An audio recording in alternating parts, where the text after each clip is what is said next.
بسم اللہ الرحمن الرحیم۔ السلام علیکم۔ انسان کے ذہن میں مختلف سوالات آتے ہیں اور انسان ان کے جواب کی جستجو میں رہتا ہے۔ جیسے کہ ایک سوال ہمارے ذہن میں آتا ہے کہ 7 آسمانوں سے کیا مراد ہے اور 7 زمینوں سے کیا مراد ہے۔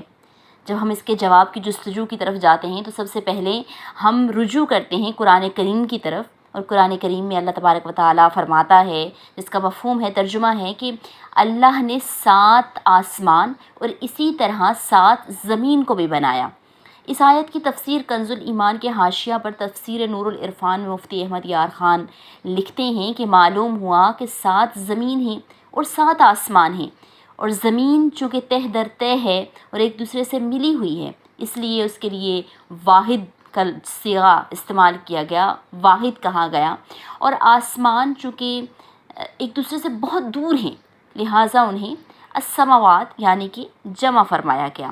جدید سائنسی تحقیق کے مطابق بھی ایسے جدید سیاروں کا سراغ لگایا گیا ہے کہ جہاں حالات ہماری زمین جیسے ہیں اور وہاں جاندار مخلوق کے پائے جانے کے امکان بھی ہیں، واللہ تعالی عالم۔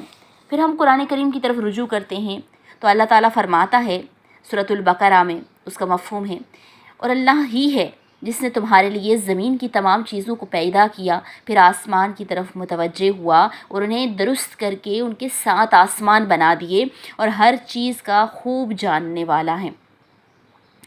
انسان کو جب کسی سوال کی جستجو ہوتی ہے، علم کی جستجو ہوتی ہے، تو وہ علمی شخصیات سے رابطہ کرتا ہے اور اہل علم سے ان کا جواب معلوم کرنے کی کوشش کرتا ہے۔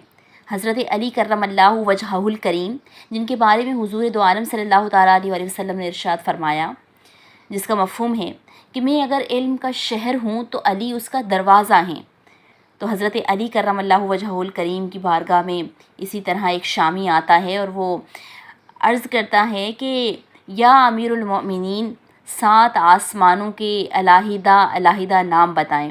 تو امیر المؤمنین حضرت علی کرم اللہ وجہہ الکریم جواب عنایت فرماتے ہیں کہ آسمان دنیا کا نام رفیع ہے اور وہ پانی اور دھوئیں سے بنا ہوا ہے، اور آسمان دوم کا نام کیزوم ہے اور اس کا رنگ تانبے جیسا ہے، آسمان سوم کا رنگ معدون ہے اور اس کا رنگ ملتا جلتا ہے، آسمان چہارم کا نام رافلون ہے اور اس کی رنگت چاندی جیسی ہے، آسمان پنجم ہیون ہے اور اس کی رنگت سونے جیسی ہے، آسمان ششم کا نام عروس ہے اور وہ سبز یاقوت کا ہے، آسمان ہفتم کا نام مجمع ہے اور وہ سفید موتی کا بنا ہوا ہے۔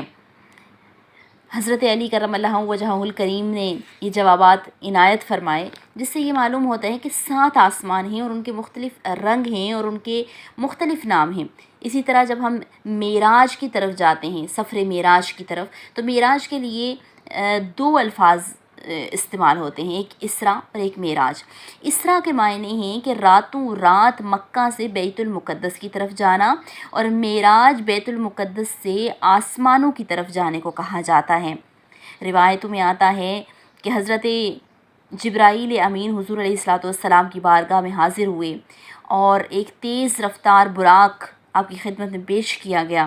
جب اس پر سوار ہو کر آپ آسمانوں کا سفر کرتے ہیں اور پہلا آسمان آتا ہے تو حضرت جبرائیل امین آسمان اول کی طرف بڑھتے ہیں اور کہتے ہیں کہ میرے ساتھ کوئی آیا ہے۔ دربان پوچھتے ہیں کہ آپ کے ساتھ کون ہیں؟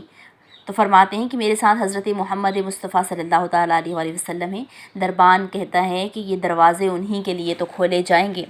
پھر آقا دو عالم صلی اللہ تعالیٰ علیہ وسلم آسمان اول کی طرف بڑھتے ہیں اور وہاں پر آپ کی ملاقات حضرت آدم علیہ السلام سے ہوتی ہے۔